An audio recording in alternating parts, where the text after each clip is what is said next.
Hello everyone, welcome to our YouTube channel be like bro.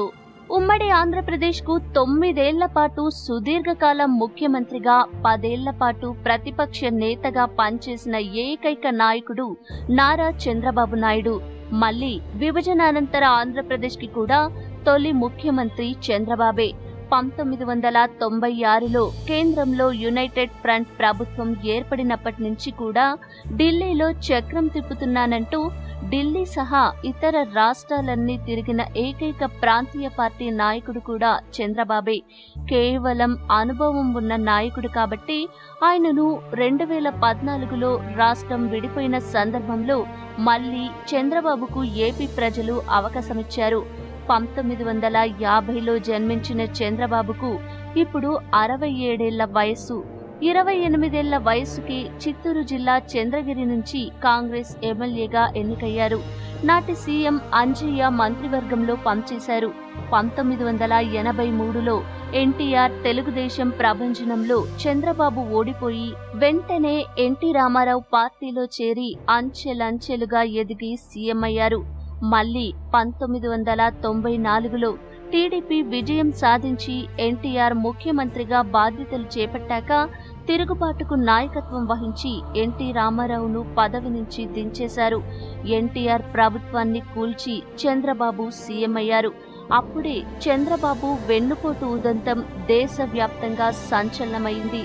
తర్వాత 96 లోక్సభ ఎన్నికల్లో ఏపీలో సగం ఎంపీలను గెలిపించి చంద్రబాబు తన సత్తా చాటారు. కేంద్రంలో ఏర్పడిన యునైటెడ్ ఫ్రంట్ కి కన్వీనర్ గా కూడా పనిచేశారు. అప్పుడే చంద్రబాబు ముఖ్యమంత్రిగా ఉన్న కాలంలో రాష్ట్రంలో నక్సలైట్ల సమస్య తీవ్రంగా ఉండేది. అప్పటి హోంమంత్రిగా పనిచేసిన మాధవరెడ్డిని మందుపాతర పేల్చి చంపారు.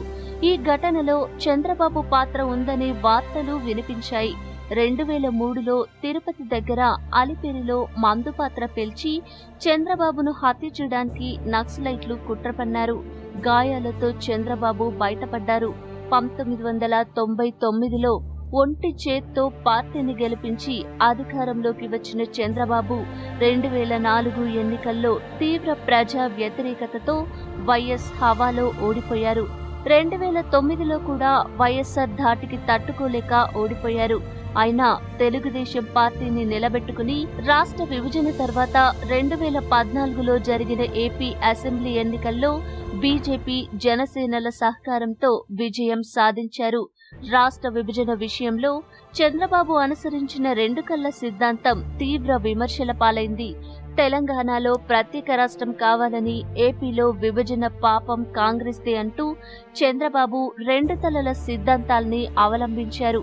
ఏపీకి ప్రత్యేక హోదా 5 ఏళ్లు ఇస్తామని నాటి ప్రధాని మన్మోహన్ సింగ్ రాజ్యసభలో ప్రకటిస్తే 10 ఏళ్లు కావాలని బీజేపీ డిమాండ్ చేసింది.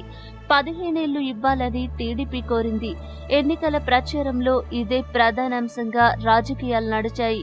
హోదా కుదరదు, ప్యాకేజీ ఇస్తామని ప్రకటించారు. హోదా కంటే ప్యాకేజీయే బెటర్ అని చంద్రబాబు మెల్లగా ఆమోదించారు. గతంలో హోదా కోసం పోరాడతానన్న చంద్రబాబు తర్వాత స్వరం మార్చి హోదా వల్ల ఎలాంటి ప్రయోజనం లేదన్నారు. ఈ 4 ఏళ్లలో తాత్కాలిక సచివాలయం, అసెంబ్లీ, హైకోర్టు నిర్మాణమయ్యాయి. ఒక్క శాశ్వత భవనం కూడా నిర్మించలేదు. రాజధానిలో, పోలవరంలో, ప్రభుత్వ పథకాల్లో ఇలా ప్రతి అంశంలో అవినీతి చంద్రబాబును వెంటాడుతుంది. 2019 ఎన్నికలకు ముందు చంద్రబాబు ఇచ్చిన పసుపు కుంకుమలు, పేపర్లు, టీవీలకు పరిమితమైన అభివృద్ధి కార్యక్రమాలు ఆయనను గట్టెక్కించలేకపోయాయి. For more interesting updates, subscribe to our channel. Thanks for watching.